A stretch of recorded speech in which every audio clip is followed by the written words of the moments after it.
Barry Hinson, the head coach, is in the middle. Armand Fletcher, Sean Lloyd Jr. represent the student body. We're going to ask Barry to open up with a statement on his club, being here in St. Louis, and then we'll go to questions for all three Salukis. Barry, please. Well, it's good to be back. 16 years in a row for this guy, or not in a row, but 16 years for this guy. And the city of St. Louis and our staff at the Missouri Valley Conference has always done a tremendous job. And we're extremely excited to be here and even more thankful for everybody and the work that they've done. I'm surrounded by two outstanding young men, and both these guys are really playing well down the stretch, as well as our ball club. And we're coming here with a 3-game win streak. We feel good about our team right now and how we're playing. This is the team that we thought that we had going into the season, and it's just good to be playing at the level that we're playing at right now, and hopefully we can continue that.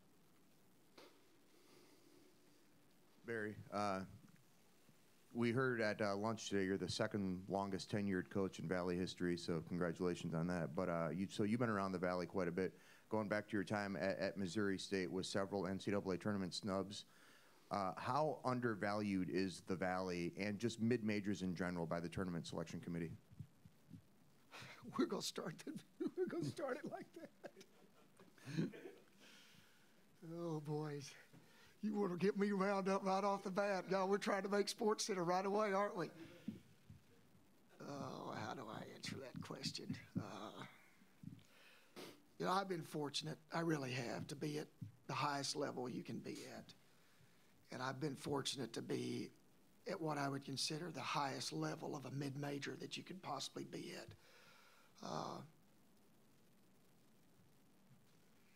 Well, I'm trying to be smart here. That's going to be hard for me to do. The landscape for mid-major conferences and mid-major basketball has changed dramatically, specifically in the last 10 years. Stats don't lie. In order for a mid-major to be included into the NCAA tournament, it's almost less than a miracle to get in. This is a great example, this league. 2006, we had 4 teams, I think, got in.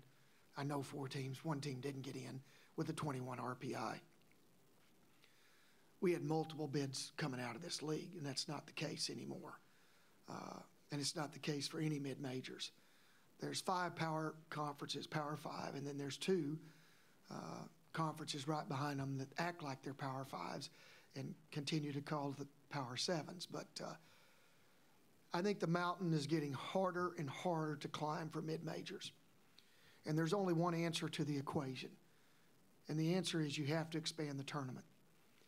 When I started at Oral Roberts University, I think there were 237 Division I programs in the country. There are 357 today. They've only added 4 teams since I was a head coach at Oral Roberts. I mean, do the math. That's just not right. It is, until they change this, it is no longer a true tournament. It is no longer an opportunity for Cinderella. The Cinderella chances are diminishing year in and year out. And last year was a great example when we're watching the finals and Loyola's playing in it. And the announcers keep saying they have to win the game just to be in the NCAA tournament. And that team went to the Final Four. I don't think I'm saying anything that's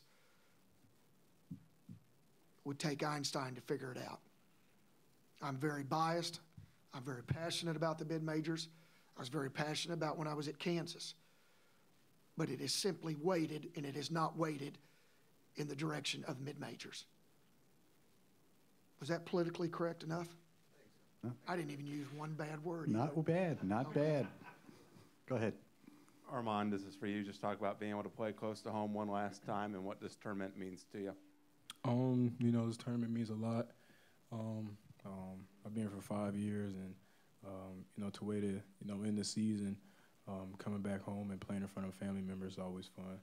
So you know, I always try to have a lot of fun here, but knowing this is my last go around, you know, it's even more emphasis on trying to win, knowing that I don't have any more years left. Coach, you swept the season series against UNI, but it's been a while since you guys have met up. I mean, how different is this team since the last time you guys met up? I think both teams are different. I think if you asked me that question 10 days ago, I'm going to tell you that Northern Iowa was the best team in the league. I think you're going to see a heck of a ball game. Jake's teams have always played well in the tournament. Guys won 4 championships in the tournament. Northern Iowa always plays well in this tournament. So I think you have 2 different teams, and both of them, I think, have improved dramatically. The 2 teams that played in January aren't the same teams that are going to play in March. Question here. Coach, the 2 guys sitting next to you, past couple games have really started to turn things on. What's been the key to that? I think you're going to have to ask the guys that. My standard statement is good players and seniors play down the stretch. That's what I think. I think these boys have a sense of urgency. I think they know what's at stake. But I'll let you direct that question to these guys. I mean, they'll be able to tell you better than I will. Sean, you're first, and Armand. I think it was after the Valpo loss. We all just got together, had like a kind of a team meeting. It was like, we can't go on spring break early. We can't play in a playing game. We're just gonna come together and give us our all every single game we step on the court.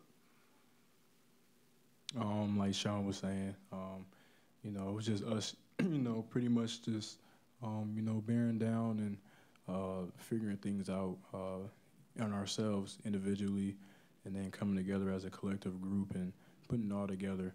And everybody's playing for each other. Everybody's playing extremely hard, and we know that's the key for our team to keep winning. Play defense and get out and play on offense. So.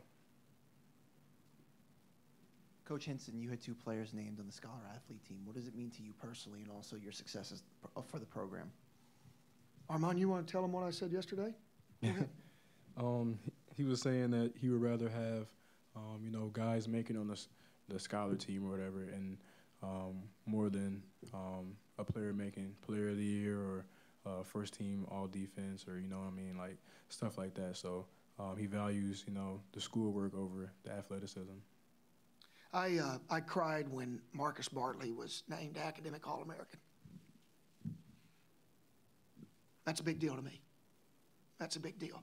And Marcus was somewhat embarrassed by it because he wanted to be recognized for his athletic talents instead of his academics. But as these guys will tell you, 10, 15 years down the road, I think he'll be recognized as one of the all-time greats.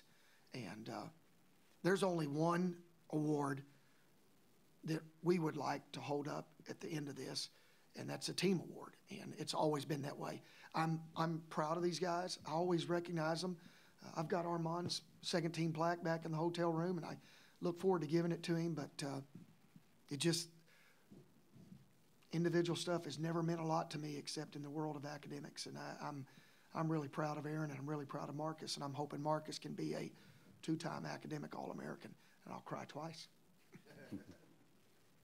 This one's for both Sean and Armand. You guys, during this 3-game stretch that you guys have been able to put 3 wins together, defense has really been the highlight. Is that what we can expect tomorrow night against UNI? Armand first, please, then Sean. Oh, of course. If it's not broke, don't fix it. What we've been doing in practice and the last few games has been outstanding, man. We've just been focusing so much on defense and getting stops, and we know everything else will handle itself if you just get stops and focus on your energy level. I think we're finding our identity that if we play good defense, our offense is just going to flow, and that's kind of how it's been. So as long as we keep playing defense, our offense will keep coming.